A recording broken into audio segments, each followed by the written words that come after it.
The images of Biden reassuring refugees and calling for Western unity contrasted with the dramatic scenes of flames and black smoke billowing so near the Polish border, another jarring split-screen moment in the war.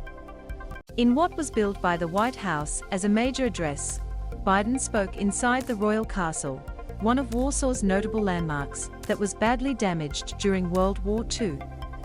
He borrowed the words of Polish-born Pope John Paul II and cited anti-communist Polish dissident and former President Lech Walesa, as he warned that Putin's invasion of Ukraine threatens to bring decades of war. In this battle we need to be clear-eyed.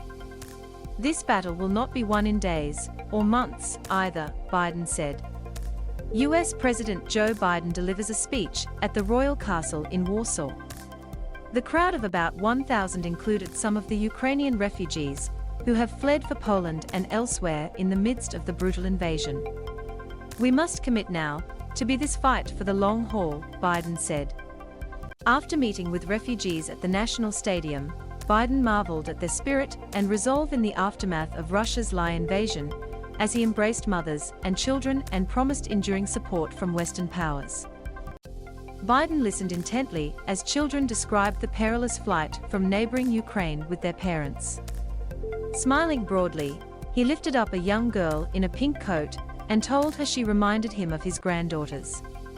The president held hands with parents and gave them hugs during the stop at the soccer stadium, where refugees go to obtain a Polish identification number that gives them access to social services such as health care and schools.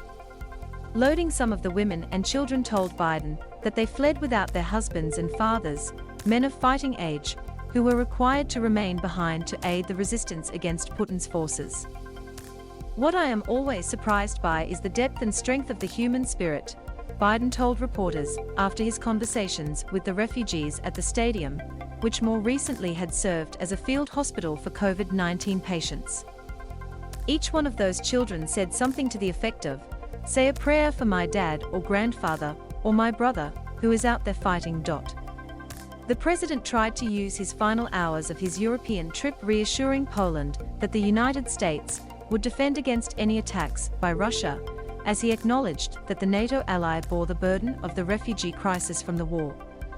"Your freedom is ours," Biden told Poland's President Andrzej Duda earlier, echoing one of that country's unofficial mottos. More than 3.7 million people have fled Ukraine since the war began, and more than 2.2 million Ukrainians have crossed into Poland, though it is unclear how many have remained there and how many have left for other countries. Earlier this week the US announced it would take in as many as 100,000 refugees, and Biden told Duda that he understood Poland was taking on a big responsibility, but it should be all of NATO's responsibility. Biden called the Collective Defense Agreement of NATO a sacred commitment, and said the unity of the Western military alliance was of the utmost importance. "I am confident that Vladimir Putin was counting on dividing NATO," Biden said. "But he hasn't been able to do it. We've all stayed together." European security is facing its most serious test since World War II. Western leaders have spent the past week consulting over contingency plans in case the conflict spreads. The invasion has shaken NATO out of any complacency it might have felt and cast a dark shadow over Europe. Warsaw, a city of nearly 1.8 million people, has grown by about 17% in a month as the refugees have come in huge numbers seeking shelter. Loading while Poles have so far welcomed Ukrainians, the humanitarian efforts are largely the work of volunteers.